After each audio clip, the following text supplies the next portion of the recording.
મેં અમારા ઘૂંટણમાં કંઈ બીજી બધી બહારની વસ્તુ નાખી નથી, જે ઉઠું તે જ રહેવા દીધું, પણ એનાથી મને સારું છે ને મને અત્યારે કંઈ પ્રોબ્લેમ નથી, દુખતું પણ નથી. મારું નામ મધુબેન છે, મારી 63 ઉંમર છે.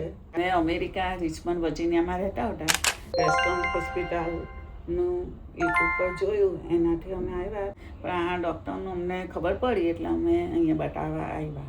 બીજી જગ્યાએ અમે ડૉક્ટરની અપોઇન્ટમેન્ટ લીધી ને ત્યારે ઘૂંટણ દુખતું બહુ હતું, બતાવ્યું તો એમણે કીધું કે તમારે 5-7 વર્ષે બદલાવવું પડશે ઘૂંટણ. પણ આ ડૉક્ટરે અમને ના પાડી કે તમારે ઘૂંટણ બદલાવવાની જરૂર નથી, નીચે જે ગેપ છે તે ગેપ અમે પૂરશું સર્જરીમાં ને તમારે ઓર્ગેનિક ઘૂંટણ જેવું જ થશે. જેને ઘૂંટણનો પ્રોબ્લેમ છે, જે બદલાવાના છે, તેમને પણ આ અનુભવ હું કેમ છું કે આ ડૉક્ટર સારો છે, તો અમે આપણું ઘૂંટણ તો જે હશે ઓર્ગેનિક જ રહેશે, બહારની વસ્તુ નાખવાની જરૂર નથી. બહુ અમને બધા સાથે સારો છે, સ્ટાફ સાથે, ડૉક્ટર સાથે કંઈ પ્રોબ્લેમ નથી.